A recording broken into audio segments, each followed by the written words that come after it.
So one of you said to me yesterday that after the talk, before the talk, sorry, you understood, or you thought you understood something of what spiritual friendship was. And then after the talk, you realised you didn't understand anything about spiritual friendship. And I said, good. That was the intention, in a way. Remember what I said yesterday, that spiritual friendship is of the nature of guhya.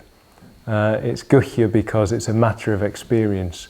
And I've got no intention in these 4 talks of telling you what spiritual friendship is in any kind of precise way, in any kind of defined, definitive way. That can't be done. That's not possible. Like we saw yesterday, there's something profoundly mysterious about spiritual friendship. And I'm not going to be providing any kind of A to Z manual on how to do spiritual friendship. It's much more subtle than that. It's not to say we can't bring out practical points and that kind of thing, but it's really important that we do know from the outset that spiritual friendship can't be defined in the way that our rational mind would really like to be able to define it. That's not going to be possible. We saw yesterday that the origins of spiritual friendship are, if you like, in the ineffable nirvana itself. Spiritual friendship emerges out of the Buddha's rediscovery of the way to enlightenment. It emerges out of his love. If you remember, we were looking at his compulsion, his desire to communicate to others. It emerges out of that, out of his invitation to share the Dharma. It emerges out of the lineage of Kalyana Mitrata that is founded by his successful communication of the Dharma. So, it's mysterious as the flight of a bird from unknown lands. Spiritual friendship is mysterious as the flight of a bird from unknown lands. That's how we began yesterday's talk. I said the whole talk would be contained within that line of poetry. The whole series will be contained in that line of poetry. My group this morning, we had a good discussion around that single line, I thought. So we talked also yesterday in terms of spiritual friendship and going for refuge being inseparable, how it's impossible to talk about going for refuge without spiritual friendship, and also it's impossible to talk about spiritual friendship without going for refuge. By definition, it has to have that dimension. It has to have, if you like, that transcendental principle. I don't think I mentioned this yesterday, but in the history of my going for refuge, where Bhante talks about the levels of going for refuge and the cosmic going for refuge that you can poetically say contains the whole, so to speak, he does describe going for refuge at that point as the key to the mystery of existence. And as we likened spiritual friendship to going for refuge yesterday, perhaps we can also speak of spiritual friendship as the key to the mystery of existence, or the two as the double-sided key to the mystery of existence, or something of that sort. So on that basis, if we understand that, if we've got that as the foundation, then we can look practically at how to do spiritual friendship, how to use that key to the mystery of existence, without losing sight of the mystery of existence. So we've got to keep that in view, bear everything that I said yesterday in mind, and then we can progress to looking at how to use the key, if you like, of spiritual friendship to deepen our going for refuge and give expression to our deepening going for refuge. So the way we'll do that over the next 3 mornings is to look at going for refuge to the 3 jewels individually. So going for refuge to the Buddha, going for refuge to the Dharma, going for refuge to the Sangha, and the relationship between going for refuge to those 3 refuges individually and spiritual friendship. So today we'll be looking at going for refuge to the Buddha and what that reveals to us, or how that's connected with spiritual friendship. And we're going to start with a story from the Pali Canon, and it's from the Mahavagga in the Vinaya Pitaka, and it's the story of Yasha. so some of you will be familiar with this. A few smiles on people's faces to hear Yasha's name. So I'm going to read the opening of that story. We'll explore it more later as we go on, but just the opening for now.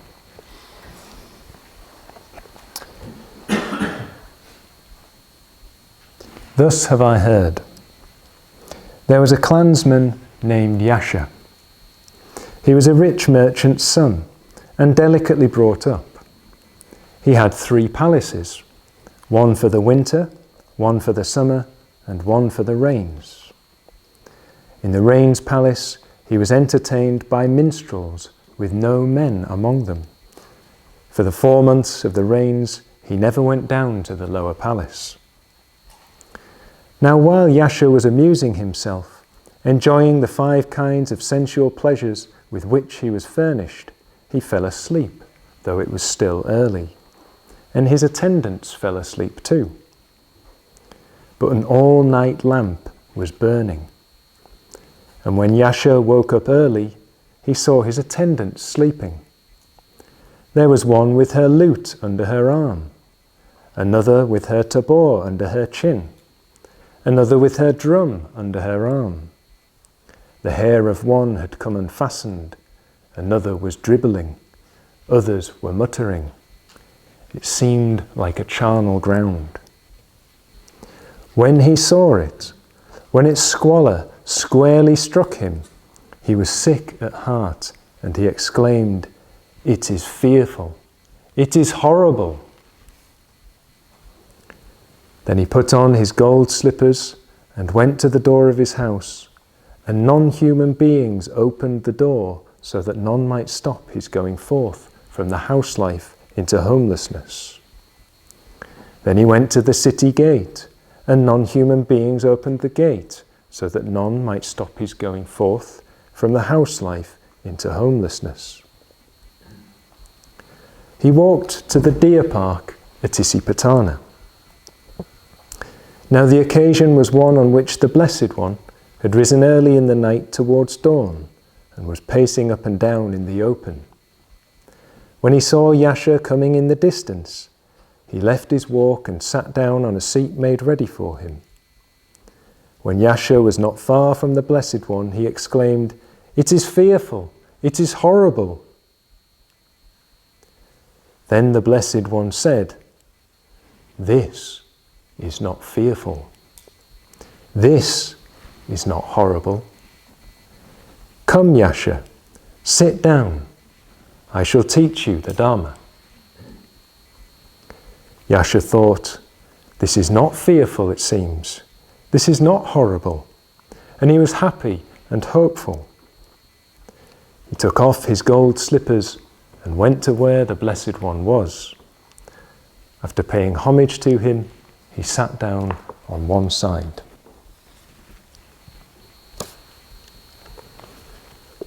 So we'll leave the story there for now and return later to see what happens.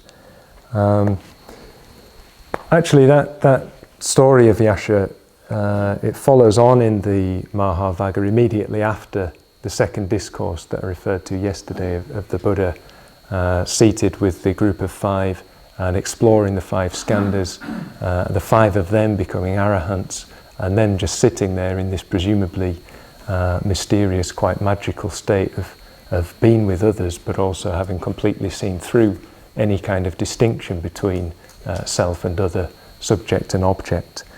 So this story follows on from that. So presumably, and the Buddha's still in the deer park at Isipatana, presumably Yasha is one of the first people the Buddha's met after he's gone away from the meeting there with the group of 5. And we've got here an example then of somebody else coming into contact with, as we saw yesterday, the original spiritual friend. The Buddha as the original spiritual friend, and inviting Yasha into spiritual friendship, inviting him into, if you like, the Kalyana, the truly beautiful, the auspicious, the noble, etc. So that's what happens to Yasha. There's a problem for us, isn't there? He goes for refuge to the Buddha later on, as we'll see, because the Buddha's there and he can do that. For us, going for refuge to the Buddha can't take that form. We cannot meet the Buddha as a historical person, as a being. It's not going to happen. If we were to run up and down the lane out there shouting, it's horrible, it's terrible, we're not going to hear the voice of the Buddha coming from the bushes, are we, saying, this is not horrible, this is not terrible. We probably hear the noise of an angry neighbour telling us to shut up or something like that. So I don't recommend anybody tries doing that. We're not going to meet the Buddha in person. And this has been a problem. It's not just a problem for us, is it? It's been a problem ever since the parinirvana and the Buddha's final passing away into the parinirvana.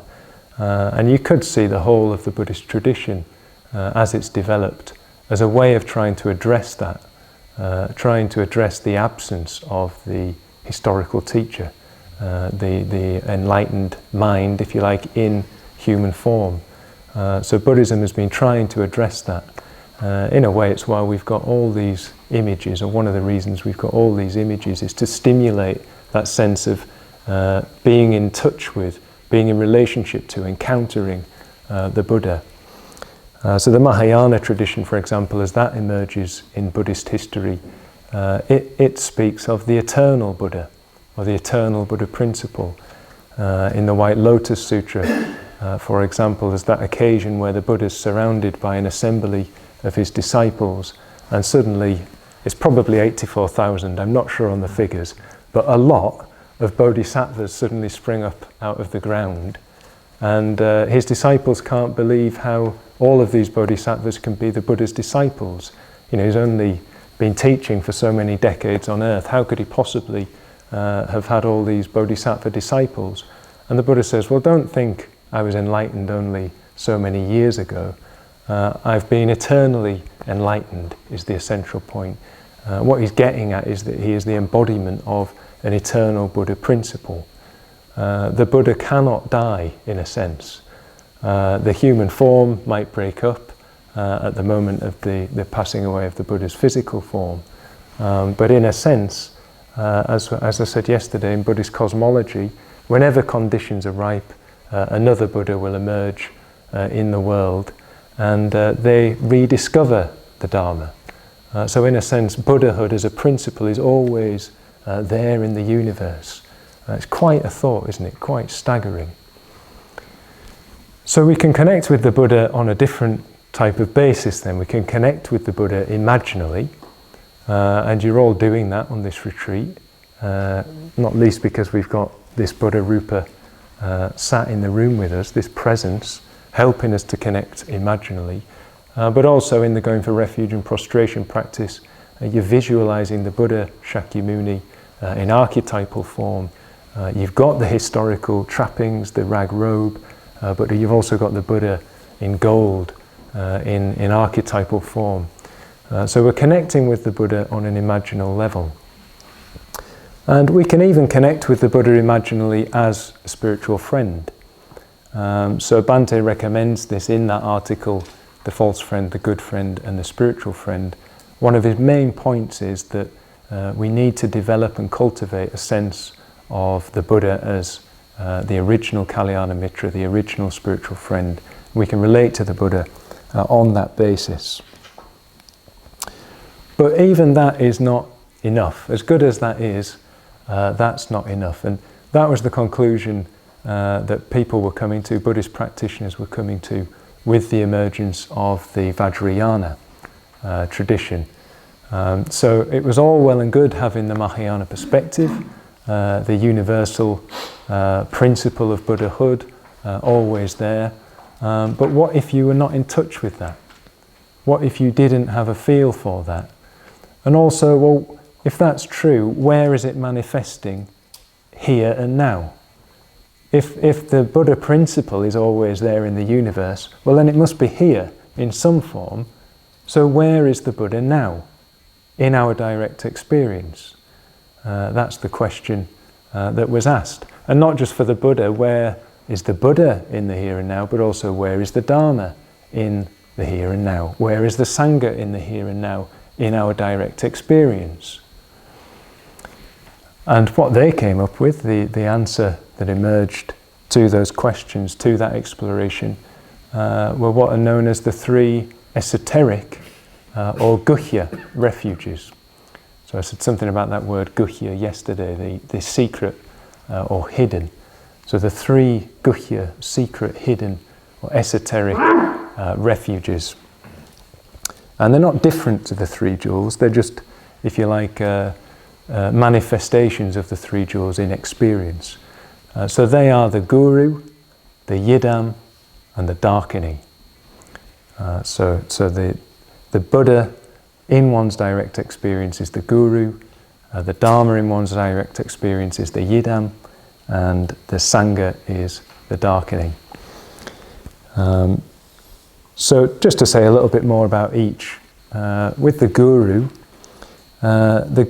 according to the Vajrayana in the Tantric tradition, the guru is the Buddha for you. So they, I believe, would take that quite literally, that your teacher is the enlightened teacher, is the Buddha for you, is the transmitter of that lineage, going right back to the Buddha Shakyamuni. We could also see it in terms of a guru principle. But the principle is that there are those above you, so to speak, more developed than you are, more in touch with reality than you are, who can inspire, can guide, can encourage, can draw you upwards. And particularly in that tradition, it's the guru that gives you tantric initiation. So it's the guru that gives you the tantric initiation, the practice by which you'll meditate on a particular Buddha or Bodhisattva. And that Buddha or Bodhisattva is your yidam. So the yidam is the oath bound, or bound by oath. So you are bound, you are joined with a particular Buddha or Bodhisattva. And they're the Dharma refuge for you because they contain or they embody the whole of the teaching. So that particular Buddha or Bodhisattva, whoever that might be, they contain the whole of the Dharma for you. And then with the Darkini, being the Sangha refuge, the esoteric Sangha refuge, this is the spiritual companion or companions that one actually has, that rouse our energies to practice the Dharma and to go for refuge more and more deeply. So that was the answer of the Vajrayana tradition to this problem of the absence of the Buddha in our direct experience. So the three esoteric or guhya refuges. And these guhya refuges, I think, give us a really good framework to explore the dimensions of spiritual friendship. So we can look at spiritual friendship through the lens, if you like, of the guru, the yidam, and the darkening. So today, as I've said, we're looking at going for refuge to the Buddha. We're looking at the guru as the esoteric refuge, and we're looking at the relationship between that and spiritual friendship. And the dimension of spiritual friendship that opens up to us, each of these esoteric refuges gives us a particular dimension to explore in spiritual friendship.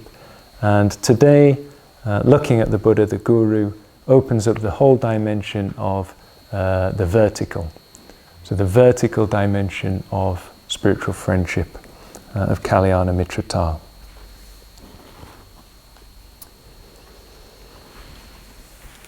So just, I suppose just to clarify, this language of the guru, it's all well and good in the context of the Vajrayana tradition.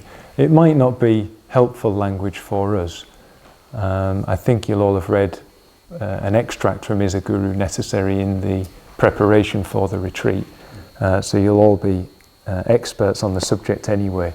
But Bhante talks about that language, doesn't he, of the guru and what the guru might stand for. And it's obvious from that discussion that it's quite a loaded term.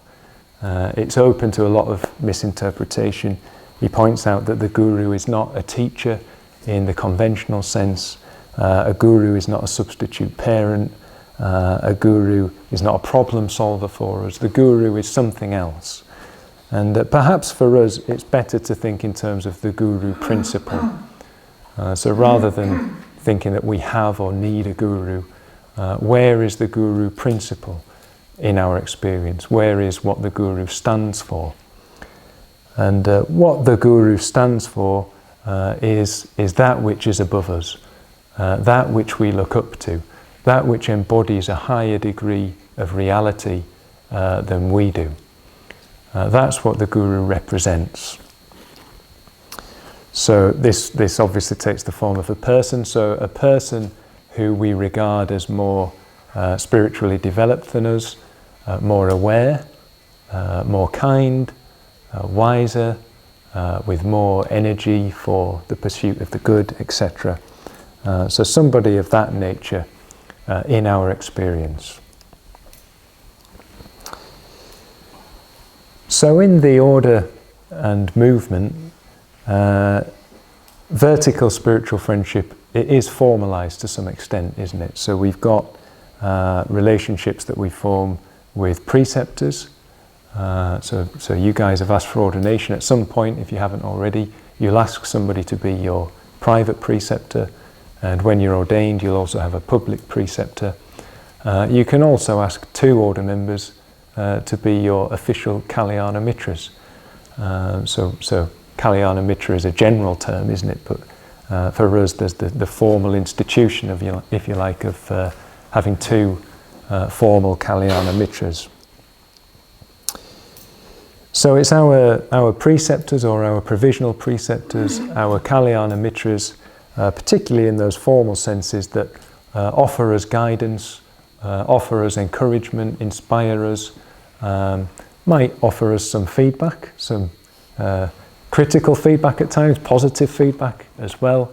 It's our preceptors, our Kalyana Mitras, that will do that for us.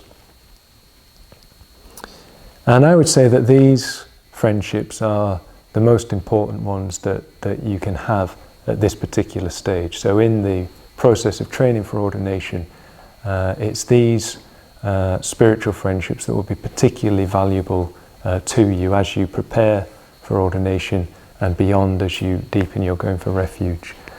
Really, really important. That's not to say go and rush and ask someone to be a preceptor if it's not the right time for that, or that you have to kind of tick the boxes and find 2 Kalyana Mitras. It's not like that. It's something that will organically emerge, that you can at some point at the right time give particular attention to. But in principle, it's those people who will be particularly important to you. And they'll already be in your life, I would imagine, without that kind of formality. They'll already be playing that important part in your life, I'm sure. So before we look a bit more closely into the vertical dimension of spiritual friendship, I just want to clarify a really important underlying principle in all this, which is the whole notion of spiritual hierarchy. So spiritual hierarchy. So again, like guru, hierarchy is a loaded word, used in different ways, isn't it? And often, not a particularly pleasant word for a lot of people, brings up particular connotations for people. It's been in use a long time. Apparently the first use of hierarchy as an abstract noun, or the first recorded use of hierarchy as an abstract noun, was in the 5th and 6th century of the Common Era in the writings of Pseudo-Dionysius the Areopagite, who wrote a series of texts that have been particularly influential on Christian theology and Neoplatonism. Really interesting stuff, actually, if anybody's interested in following that up. And one of the works that he is credited with is the Celestial Hierarchy. And in the Celestial Hierarchy, he describes the 9 orders of angels. So it kind of lays out a whole angelology. And the original use of the term, and the way it's used in Pseudo-Dionysius, is to describe the ways in which different types of being, different types of people, different types of being manifest different degrees of reality. Another way of putting that would be that certain forms of life allow the light of reality, let's say, to shine through more fully than lower forms of life, is the basic point, to put it briefly. So it's kind of obvious, isn't it? An amoeba versus a human being. There is a qualitative difference between an amoeba and a human being, and the way in which they manifest, let's say, the light of reality or higher degrees of consciousness. And again, from a Buddhist perspective, between the unenlightened human being and the enlightened human being, there's a qualitative difference in the degree to which they manifest and are aware of and embody higher degrees of consciousness and being. Yep, so we've got this sweep, this hierarchical sweep on the basis of how much a different form of life can reflect, can manifest, let's call it for now, the light of reality. And Bante's gone into that in a lot of detail, hasn't he, in his discussions of the lower and higher evolution. So the lower evolution is that process of evolution of life from, say, amoeba to man, to the human being, and from there on, the higher evolution is when one becomes conscious and aware of that process, begins to engage with that process consciously, and raise one's level of consciousness up and up and up into the depths of Buddhahood and the mysteries of Buddhahood. So Buddhism is hierarchical. Hierarchy is integral to Buddhism, spiritual hierarchy. Buddhism is saturated in hierarchy, it's inseparable from it. A hierarchical view of things is fundamental to the Buddhist vision and the practice of Buddhism. Even to the extent that there's no word for hierarchy in the Buddhist tradition. It's just so obvious, it's so embedded, it's so integral, there's no specific word to describe it. So you'll see it everywhere, in descriptions of the path. It includes stages. There's stage 1, there's stage 2, there's stage 3, in all the different descriptions that we have. In the reading last night from Gampopa, did you notice the hierarchy from the ordinary human being, the Nirmanakaya of the Buddha, the Sambhogakaya of the Buddha, and when one meets one of those particular manifestations, the next one can be discovered. In Buddhist cosmology, you get the three realms, the Triloka, the Rupaloka, the Kamaloka, Rupaloka, Arupaloka. That's a hierarchy. You get the hierarchy of persons. We worship the hierarchy of persons every morning in the Tiratnavandana. The 4 pairs of individuals, these 8 persons, to translate it from the Pali. That's the stream entrant, the once returner, the non-returner, the arahant, both in progress and in their fruition. So we are acknowledging the hierarchy of persons in the Tiratnavandana. And on top of that, there's the whole Bodhisattva hierarchy as well. So in Buddhism, wherever you look, there's a hierarchical principle to be discovered. So, remember as well that the Buddha himself saw hierarchically, if the texts are anything to go by. So yesterday I was talking about the Buddha's vision of beings as being like lotuses in different stages of development. So some beings are deep in the water, others are pushing through, others are flowering on the surface of the water. So he sees beings with keen faculties and dull faculties. So he's seeing this difference, this distinction. Remember as well that we have the different aspects of the enlightened mind embodied or represented in the 5 jhinas, the Buddhas of the mandala.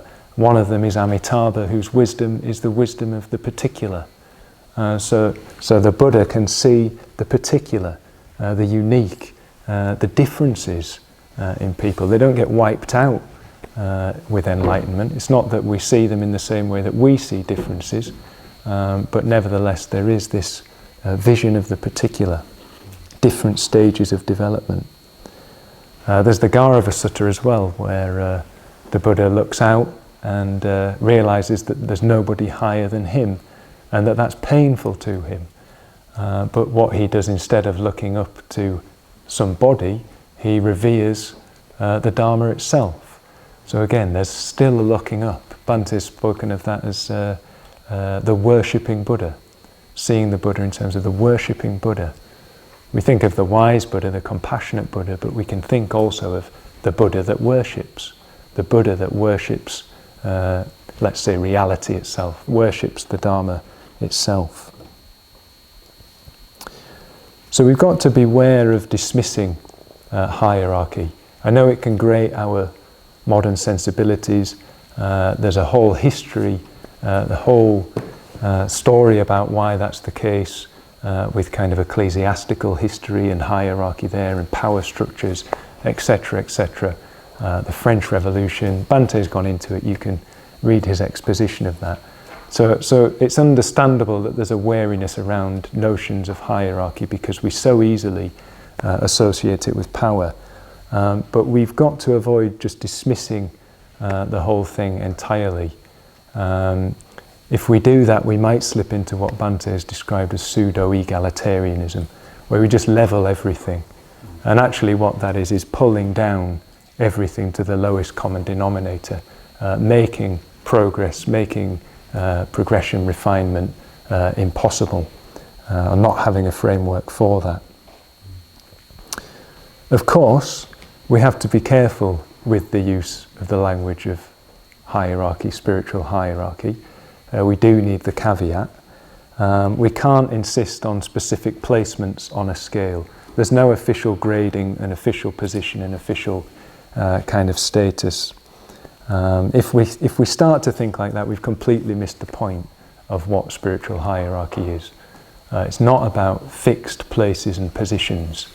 It's actually something natural, spontaneous, organic. And the best way to avoid slipping into that kind of way of thinking is to cultivate metta. So positive emotion is what we really need in order to see things as they really are.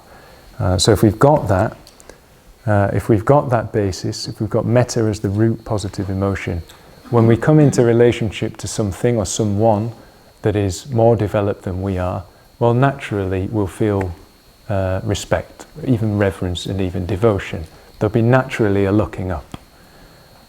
If we meet with metta somebody that is struggling more than we are, somebody that is, if you like, less spiritually developed than we are, well then the response will be one of compassion, will be one of wanting to respond to their potential, help them to grow.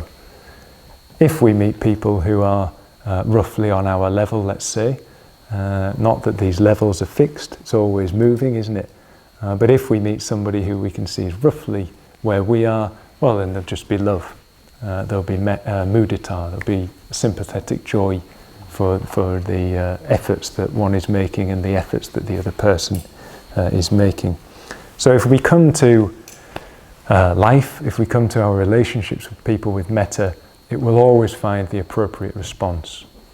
And that does include the appropriate response of being able to look up to other people, to respect other people, to see that there are other people, thank goodness it's the case, who are more developed than we are.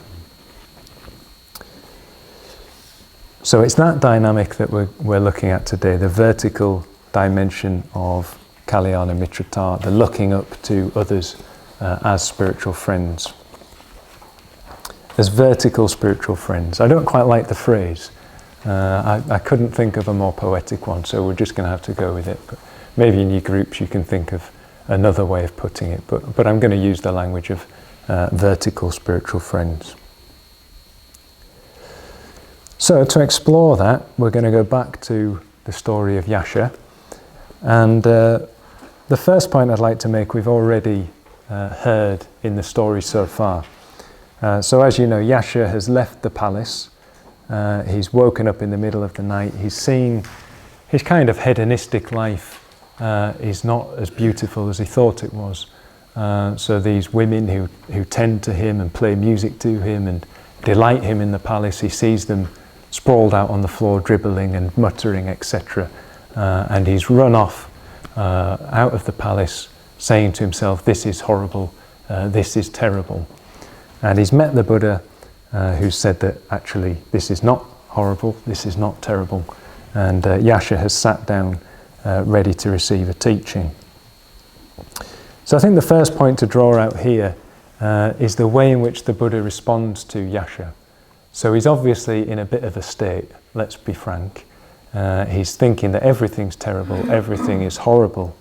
And the Buddha's response is, well, this is not terrible. This is not horrible. And it's not clear in what sense he's saying that. So he could be saying this is not terrible, as in the alternative to what you're experiencing, i.e. that which I am experiencing is not horrible. It's not terrible. Or he might be saying, or the emphasis might be on the word not. So he might be saying, this is not terrible. This is not horrible. As in, the problem, Yasha, is the way you're seeing it. It's not what's around you, it's the way you're seeing it. In either case, the Buddha can see something that Yasha can't. The Buddha's experience, the Buddha's consciousness, there's no terror there, there's no horror there, whereas for Yasha, that is the case. So one of the main functions, if you like, of a vertical Kalyana Mitra, of somebody more developed than we are, is to be able to point out to us the reality of the situation, guide us back into seeing things more clearly.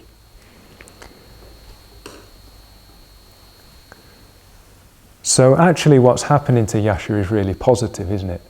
He's waking up to the truth of things. He's seeing, if you like, his existential situation. You know, we talked yesterday about life being a search for refuge. Yasha's been seeking refuge in the delights of the palace life. He's seeing that actually that's not what it's made out to be. That doesn't cut it. That's not good. It's terrible, it's horrible. So he is having some kind of revelation. And the Buddha's not denying that. The Buddha's just saying that there is an alternative. I feel like he's guiding Yasha away from a kind of nihilistic, everything in life is horrible kind of attitude, isn't he? He's guiding him, if you like, towards something higher. He's guiding him towards a true refuge. He's guiding him towards himself, in this case with the Buddha. So that is what a vertical Kalyana Mitra can do for us. They can keep us in touch with our actual existential situation. They won't let us get away from our actual existential situation. They won't pretend that things are all right when things are not all right, for example.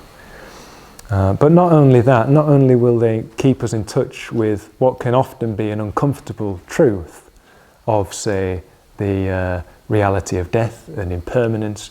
They won't just keep us clear about that. They'll also be guiding us towards the alternative.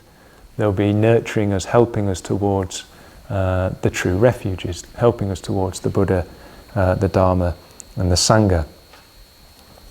So a couple of quotes just to emphasize that in different kinds of ways. So we've got here the Nava Sutta, the sutta on the boat from the Pali Canon, from the Samyutta Nikaya. And here the Buddha makes a distinction between what a vertical Kalyana Mitra does for us and what somebody who is unable to show us the spiritual path does for us. Even a false friend, to use Bhante's language. So the Buddha in the sutta, he entreats us to honour one from whom you might learn the Dhamma. He shows you the Dharma. He says that's really important. The alternative, if you consort with a piddling fool, good translation by Thanisara, you'll go to death without having cleared up the Dharma right here, with your doubts unresolved. So without the vertical Kalyana Mitra, who can show us the Dharma, we might go to death without having cleared up what the truth really is, and with doubts left unresolved. So instead, we should befriend a person of integrity, learned, intelligent, practicing so as to know the goal.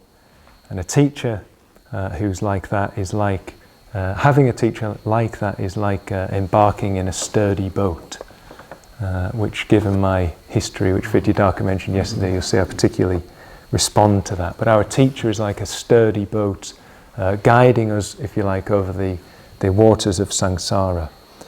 So they do that by pointing out our existential situation and guiding us towards what is more beautiful. So the other quote is from the Bardo Tadol, the Tibetan Book of the Dead. And really, you could read the Tibetan Book of the Dead as a text on spiritual friendship. So what you've got here is the Lama guiding the dying person through the Bardo states, giving them not just reassurances and not just pointing out the opportunities to really wake up, really gain enlightenment in these crucial Bardo moments, but also pointing out, as I've said, what's really going on, what's really happening for the person. So here we have the Lama saying, "O child of Buddha nature, that which is called death has now arrived. You are leaving this world, but in this you are not alone. This happens to everyone. Do not be attached to this life. Do not cling to this life. Even if you remain attached and clinging, you do not have the power to stay. You will only continue to roam within the cycles of existence. Therefore, do not be attached and do not cling. Think of the three precious jewels." So that's the Lama's advice at the time of death. It's also the vertical Kalyana Mitra's advice in life, isn't it? Don't be attached, don't cling. Life is transient, life is short. Turn your mind towards the three jewels. Practice the Dharma. That's what a vertical Kalyana Mitra does for us. They encourage us to turn towards a true refuge and to practice the Dharma. So let's move on with the story of Yasha. So he sat down with the Buddha, and we'll hear what happens next.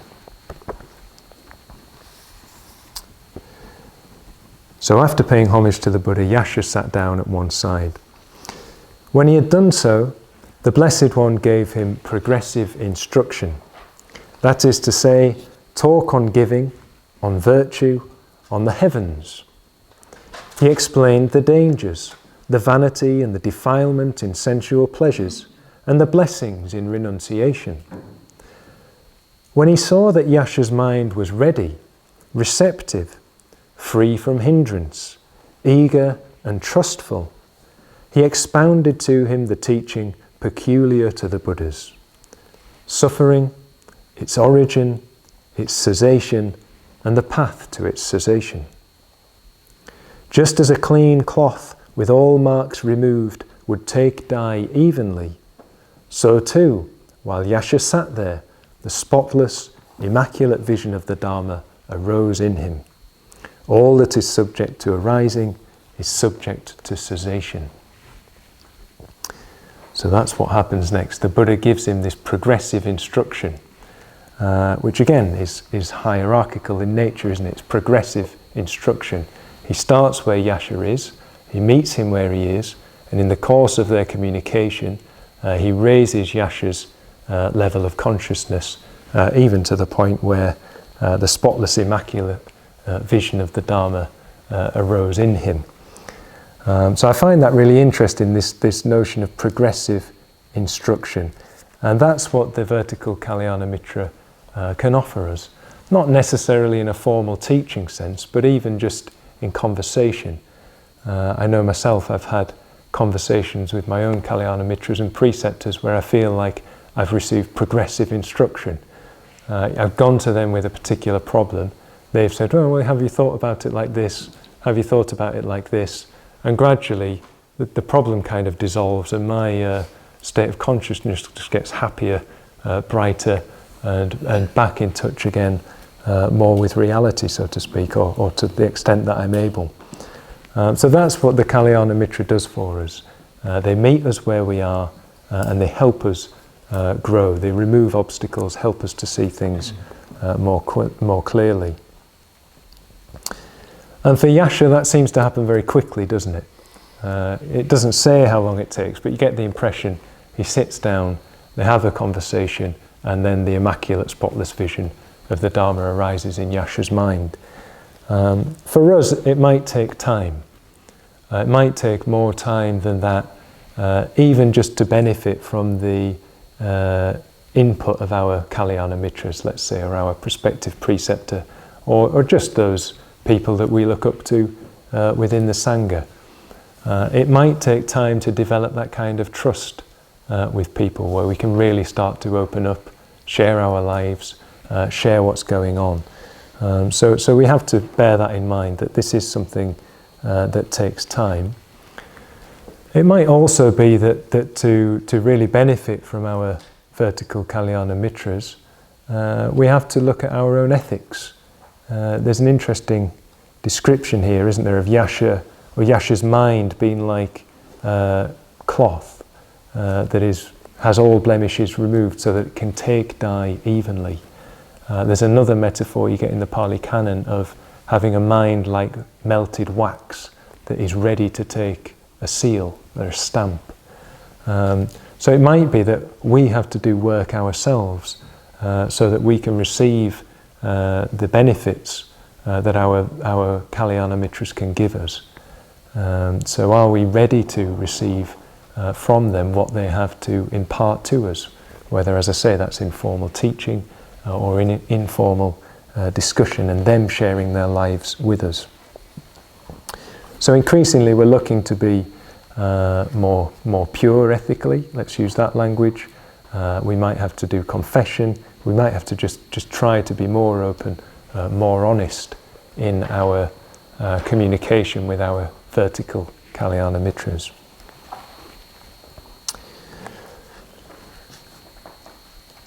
Okay, so that's what's been happening to Yasha in his encounter with the Buddha. Meanwhile, back at the palace, Yasha's mother has gone into Yasha's palace, and she's seen that he's not there, and she tells Yasha's father that Yasha can't be found. So then we hear that Yasha's father sends messengers in all the 4 directions. He himself goes to the deer park at Isipatana, and seeing the prince of the gold slippers, he followed them. The Blessed One saw him coming. He thought, suppose I use my supernormal power so that while the merchant, that's Yasha's father, is sitting here, he will not see Yasha sitting here. He did so.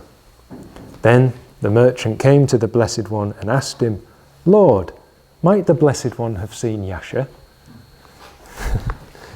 So I like this detail in the sutta. Yasha's father's gone to look for him, he's got to the deer park at Isipatana, the Buddha's seen him coming, and somehow used his supernormal powers to disguise the fact that Yasha is there. So what does that tell us about vertical Kalyana Mitrata? As far as I know, my own preceptors and Kalyana Mitras can't weave that kind of magic in a literal sense. Robert Thurman, in his commentary on this particular sutta, he talks about this as being the tantric element in the Pali Canon. So where you get things that are developed in the tantric tradition in terms of magic and all the rest of it. You can see a seed of it here in how the Buddha is able to somehow weave this spell, so to speak, to disguise Yasha. But how might that happen in our experience in relation to our spiritual friends? I think one way of talking about it is that it is like our spiritual friends create a protective mandala around us, or something of that nature. We might not know it's going on ourselves. Yasha, I don't think, is aware of what's going on here in this particular sutta. But our spiritual friends can create a protective mandala around us that kind of guards us. In Alred of Revo's tract on spiritual friendship that some of us in the community have been studying recently, he talks about a friend as being like a guardian of the soul. So it's something of that nature. Our vertical Kalyana Mitra protects us and guards us so that we're able to practice the Dharma. So creates environments for us, creates an atmosphere for us where we can practice the Dharma without distraction. If you like, Yasha's father here represents the world, the gravitational pull of the conditioned, let's call it that, coming into this encounter with the Buddha. So the Buddha protects him from that. And our Kalyana Mitras, our vertical Kalyana Mitras, can do that for us. They can create that kind of protected space, so to speak. Let's take Bhante as an example. So Bhante has created an order, and within that order we have specific practices. He's given a particular presentation of the Dharma. That is a protection for us. The fact that there is an order with specific practices that we can practice ourselves and understand, that is a protection for us, because we can take that anywhere. You know, wherever we find ourselves, we've got the tools, haven't we? There's no excuses. However difficult situations we might find ourselves in, we have got a training, we have got a teaching that's very clear. So we carry that protection kind of within us. But thinking more about the external world, there's also the creation of retreat centres, places where we can go and withdraw from the world and the stimulation and inputs of the world. We've got places like Padmasagara, Guhyaloka, other places of that sort. So the creation of institutions, it's not just about developing some kind of organisation. The creation of institutions is there. The institutions are there to support us, to guard us in our practice of the Dharma. They're about going for refuge. They're there to help us go for refuge. They're there to help us develop spiritual friendships. If our institutions are not doing that, they're not worth anything. So that's why they're there. Bhante has obviously been the founder of those institutions, but other order members too, over the years, have been helping to create these protective spaces for us to practice in. And in many cases, they're hidden from view, hidden from the view of the world, to really let us get on with it. I think another way in which we experience this, particularly for you guys having asked for ordination, is in the discussions that order members have about you. That might make you feel uncomfortable, that people talk about you, but they talk about you because they care about you, and they take your request for ordination absolutely seriously. So you've all asked to join the order, and we want you to. But to do that, we have to get a sense of you. And there has to be communication between order members who know you well. And it's not gossip, and it's not criticism behind your back. It's finding out how people are doing and what they need. You know, what conditions do you really need to deepen your going for refuge? And order members talk about that. But again, that's like a protective mandala that we're not always aware of is around us. But it's there, I can assure you. On the ordination team, we don't like to blow our own trumpets and say how well we support everybody and they're going for refuge. But on this occasion, I'm going to do that and just say, we spend hours, like literally hours every week, talking about how men are getting on with their going for refuge and how to help them deepen that practice. So there you go, just to say that. We do that as a team, we do it in conjunction with others, so it's not all about us, obviously, but that is there. And I think that is a key aspect of vertical Kalyana Mitrata, this creation of protective environments and atmospheres for one to develop. Okay, so moving on with the story. So Yasha sits down with the Buddha. Yasha's father sits down with the Buddha. He can't see Yasha. The Buddha's spell is working, his supernormal powers are working. He sits down and he begins to get into discussion with the Buddha, and you can probably guess what happens. The Buddha gives him progressive instruction, and he also sees things as they are. The immaculate vision of the Dharma arises in him too. The Buddha undoes the spell. Yasha's there. He was there all along, so it seems. And Yasha's father then says to him, well, you've got to come back to the palace. Your mother's really worried about you. And the Buddha points out that, well, hang on a minute. Given what you've just seen, do you think it's possible for Yasha to return to his former life? And Yasha's father says, oh no, of course not. That's not going to be possible. But what he does do is he invites the Buddha to come the following day to have a meal at the house. So that's where we'll pick up the story. It now being morning, the next day, the Blessed One dressed, and taking his bowl and outer robe, he went with the Venerable Yasha as his attendant monk to the merchant's house, and he sat down on the appointed seat.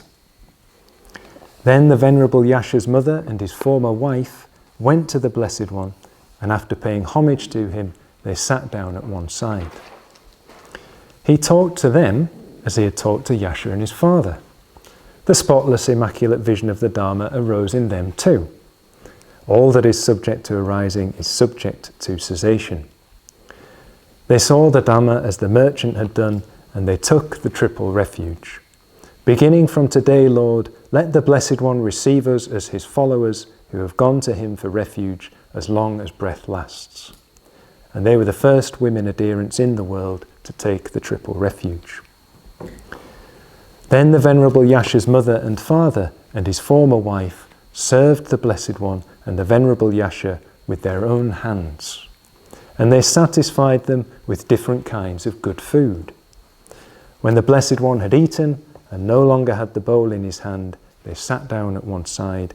Then after the Blessed One had instructed, urged, roused and encouraged them with talk on the Dharma, he rose from his seat and went away.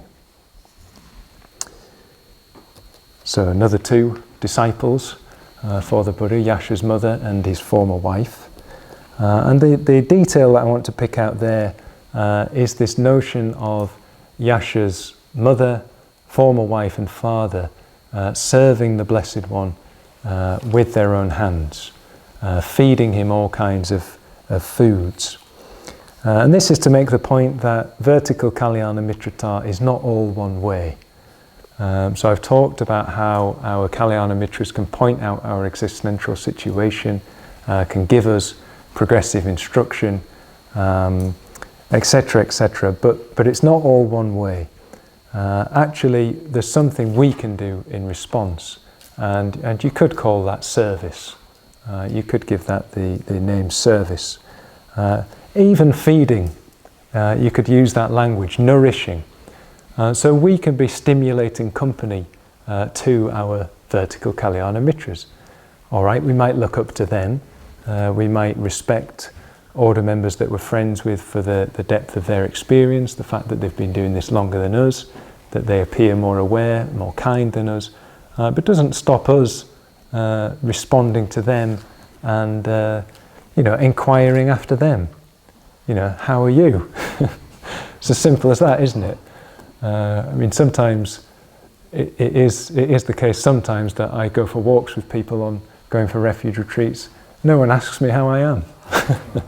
Oh, you're all going to be asking me how I am now, aren't you, when we get to meet up. But that can happen, and I can understand it. People come on retreat, they want to make a good impression, they want to share what's going on for them. But it is nice when somebody says, so how are you, Padmasagara? What's going on for you in your life? And also it stimulates me to share something.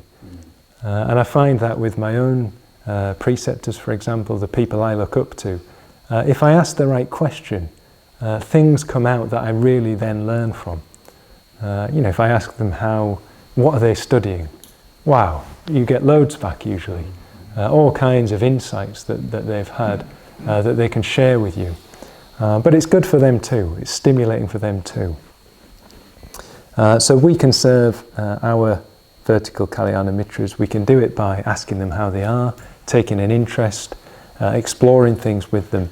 But also we can do that through serving their work. So I'm sure a lot of you are in touch with order members who are working for centres, leading things, teaching classes. They might be spiritual friends to many people. So how can you help them in their work? How can you reciprocate? How can you express your gratitude by helping them in their service of the Dharma? I was speaking to somebody in Sheffield recently he's taken up admin support for the Mitra convener there, and he was just saying how wonderful it is to be able to do that, because he's really getting to see what a Mitra convener does, how a Mitra convener is a spiritual friend to so many people. So for him it's like a training in spiritual friendship to be serving his own Kalyana Mitra. Okay, so coming to the end of the story now. I won't read it all out because it's quite long, but we've seen already that from Yasha we get Yasha's father, then his mother and former wife, all going for refuge to the Buddha, basically, one after the other, in the course of their discussions with him.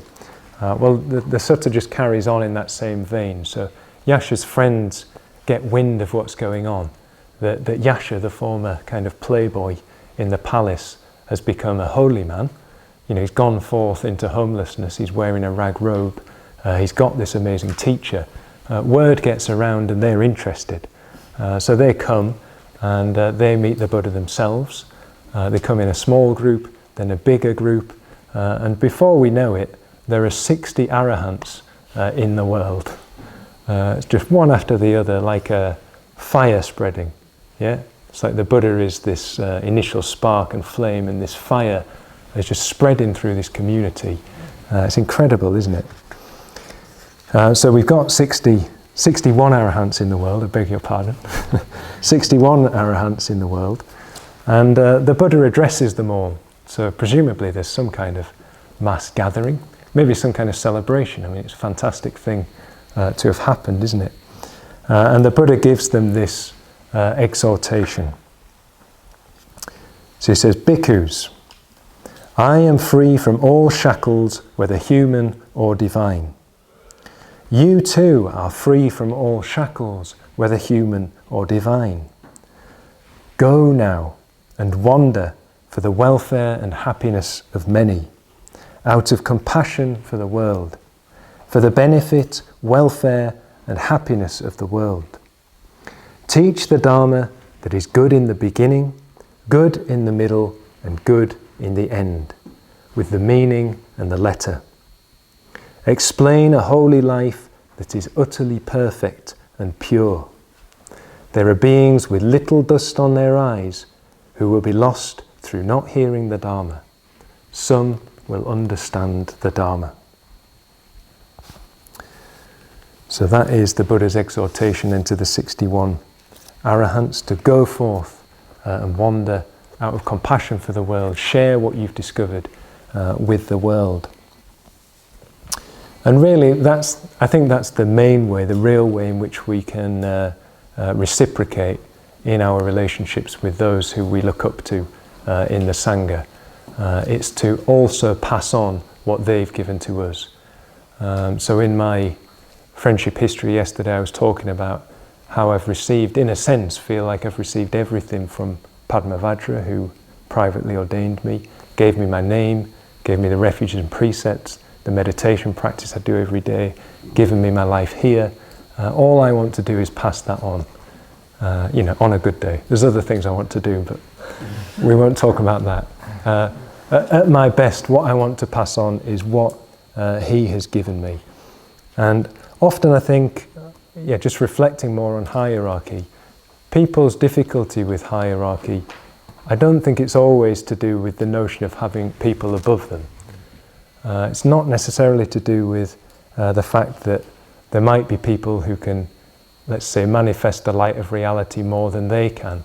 I think often the difficulties people have with hierarchy is the notion that there might be people that they can help.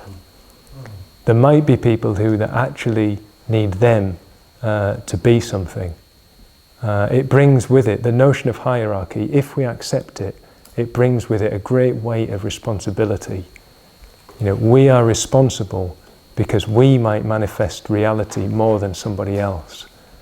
And it might be us that can pass on, that can reveal to somebody their real existential situation and how to deal with that, and how to move something that is a true source of liberation from that. So just take that in for a moment, because that is quite a weight of responsibility. If we take the notion of spiritual hierarchy seriously, we place ourselves in a position of responsibility towards others. And they're there. Those people are definitely there. Like the text says, there are beings with little dust on their eyes who are wasting through not hearing the Dharma. And they'll hear the Dharma through you one day. So we'd better be looking up and absorbing everything that we can from those who have got more experience than we have, so that we've got what we need to be able to give it to others. So it's quite a strong thing to voice, but I can see nods. I can tell that we all see that and get that we have that responsibility, we have that duty to the world. So as much as the Buddha's exhorting those 61 arahants to go forth and wander, we need to go forth and wander and to share what we've got. And to do that effectively, we need to receive. So we need to be part of a lineage. That's what this is all about. It's about lineage and participating in lineage. It's not about somebody being above us. Don't just take it on that superficial level. It's about stepping into a whole lineage and transmission that goes all the way back to the Buddha and these first 61 arahants. So I'm going to make one more point. I know these talks are long. And I'm hungry. Probably the microphone is picking up rumbles in my stomach as I'm sat here talking. But I do want to make one more point because it's an important point, and also it links into the talk tomorrow. And that's to do with, again, this final exhortation. So the Buddha says, go forth, preach the Dharma that's good in the beginning, good in the middle, good at the end. Another way of putting that, I've seen it in another translation, beautiful in the beginning, beautiful in the middle, beautiful at the end. I believe, I haven't had time to check it, but I believe the word being translated there is kalyana, which we've already heard, haven't we? Kalyana mitrata, the friendship that is beautiful, auspicious, morally good. So it brings up the whole notion of beauty.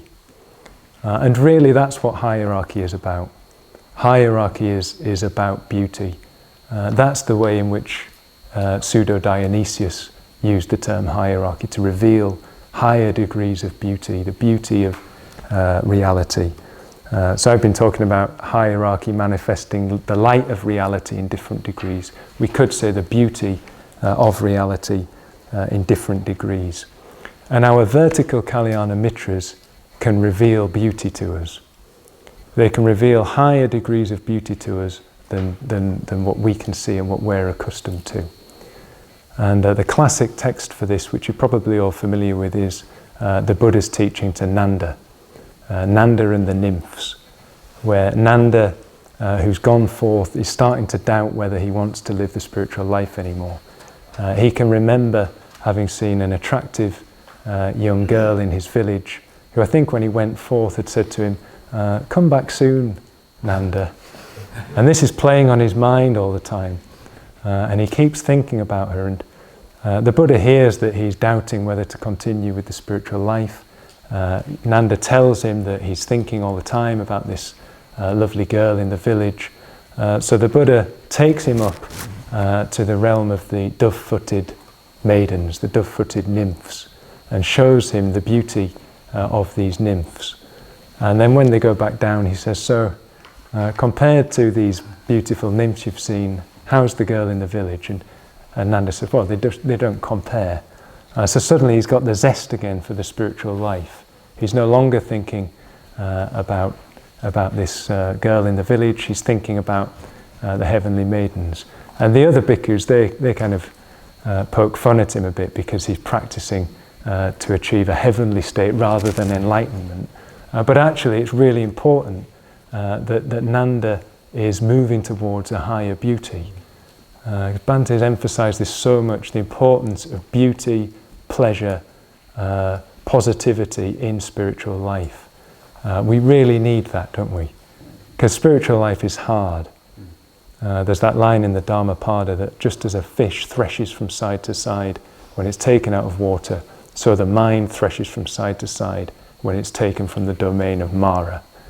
Spiritual life is hard. We need it to be beautiful. We need to see pleasure in there as well. So looking for sources of inspiration, sources of pleasure, and our vertical Kalyana Mitras can help us in that. Because the more we see reality, the more beauty we see in the depths of reality. Sometimes we think about vertical Kalyana Mitrata only in terms of criticism.